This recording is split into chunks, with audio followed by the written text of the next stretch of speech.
Vote चोरी, एक व्यक्ति एक वोट के बुनियादी लोकतांत्रिक सिद्धांत पर हमला। स्वतंत्र और निष्पक्ष चुनावों के लिए साफ सुथरी मतदाता सूची अनिवार्य है। चुनाव आयोग से हमारी मांग साफ है, पारदर्शिता दिखाएं और डिजिटल मतदाता सूची सार्वजनिक करें ताकि जनता और राजनीतिक दल उसका खुद ऑडिट कर सकें। राहुल गांधी के अभियान से जुड़े और हमारी मांग का समर्थन करें। ये लड़ाई लोकतंत्र की रक्षा की है। पूर्व मुख्यमंत्री दिग्विजय सिंह ने पूरा चिट्ठा खोला अपनी प्रेस कॉन्फ्रेंस में। आपका मानना है कि इस तरह से वोट चोरी हुई? देखिए, 2018 में जब कमलनाथ जी प्रदेश कांग्रेस के अध्यक्ष थे, इस पर काफी काम हुआ था और लगभग 50 लाख से ज्यादा फर्जी वोटर्स को चिन्हित किया गया था। मैं तो हमेशा से इस बात को कहता रहा हूं कि इस देश में संविधान ने निष्पक्ष चुनाव के लिए एक संस्था हमारे संविधान में उसका उल्लेख किया, माननीय चुनाव आयोग। उनका प्रथम कर्तव्य ये है कि वे इस देश के एक अच्छे स्वस्थ लोकतंत्र के लिए निष्पक्ष चुनाव की व्यवस्था करें। लेकिन आप देख रहे हैं पिछले कुछ सालों से विशेषकर इस दशक में किस प्रकार से चुनाव आयोग एक पक्षी कार्रवाई कर रहा है। अगर चुनाव के समय कोई धर्म के आधार पर कोई भाषण देता है, दूसरी पार्टी का कोई देगा तो उसको नोटिस मिलेगा। लेकिन नरेंद्र मोदी जी अगर भाषण देंगे तो उनको नोटिस नहीं मिलेगा। कर्नाटक के चुनाव में तो उन्होंने यहां तक कह दिया था कि भाई बजरंग बली का नाम लेकर भारतीय जनता पार्टी के फूल पर वोट दीजिए। ये कहा था कि नहीं कहा था? कभी भी इस देश के किसी भी राजनेता ने देश के शहीदों के नाम पर वोट नहीं मांगे।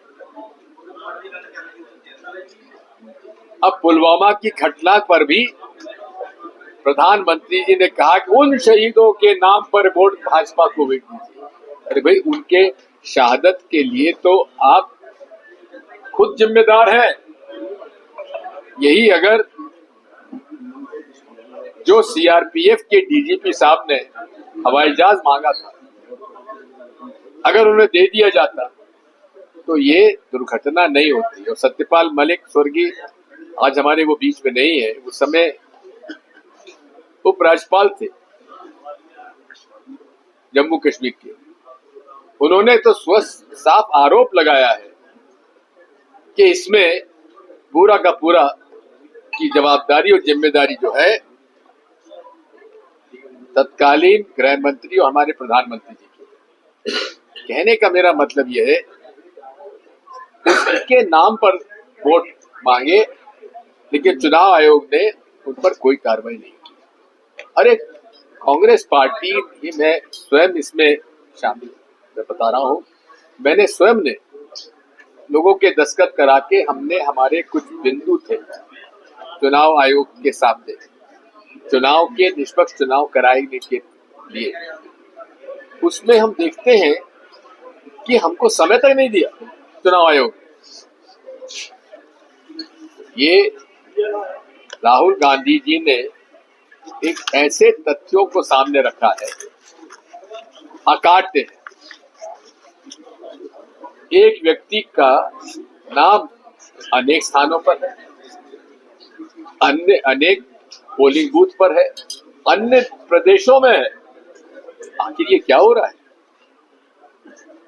इसलिए मैं तो बधाई देता हूं हमारे बेंगलोर सेंट्रल लोकसभा के महादेवपुरा का असेंबली सेगमेंट में जो इन्होंने रिसर्च किया है, उनको 6 महीने लगे।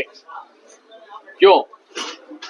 क्योंकि जो मांग हमारे राहुल गांधी जी कर रहे हैं कि हमें इलेक्ट्रॉनिक डाटा वोटर लिस्ट का दीजिए, ताकि हम उसको सॉफ्टवेयर में डाल के स्कैन करके हम पता लगा सकें कि एक एपिक नंबर पर कितने जगह पर वोट डला हुआ है, एक व्यक्ति का कितने जगह नाम डला हुआ है, एक फोटो कितने लोगों का उपयोग किया गया है। फर्जी, अब आप बताइए, पता 0000 ये पता है, पिता का नाम DGFIND, क्या हो रहा है? ऐसे जो लोग मर गए उनका नाम है, जो जिंदा है उनका मरे लोगों की लिस्ट में नाम आ गया। अब बिहार में जो स्पेशल इंटेंसिव जो SIR हो रही है, वो क्या कारण है कि 2003 में इसकी गहन परीक्षण हुआ था, वो 2 साल लगे थे बिहार में, इस बार 1 महीने में करना चाहते हैं। आप कुछ मत करिए, अजीत अंजुम जी के आप अकाउंट पे जाके देख लीजिए कितने प्रमाण हैं। एक कमरे में सारे BLO फर्जी कर फॉर्म भर रहे हैं, और आज हालत ये हो गई है कि इलेक्शन कमीशन ने कह दिया कि इतने लोग मर गए। अरे कौन मर गए उसकी सूची तो दे दो, वो नहीं देंगे। तो ये सारी बातें हैं जिसकी वजह से राहुल गांधी जी के साथ पूरे इंडिया अलायंस पार्टनर्स इकट्ठे हैं, और कल पूरे सांसद लोग जो सभी दल के हैं, जो भाजपा को छोड़ के NDA के पार्टी को छोड़कर, हम लोग चुनाव आयोग, संसद से लेकर चुनाव आयोग के दफ्तर तक हम लोग मार्च करेंगे। दिग्विजय सिंह जी, क्या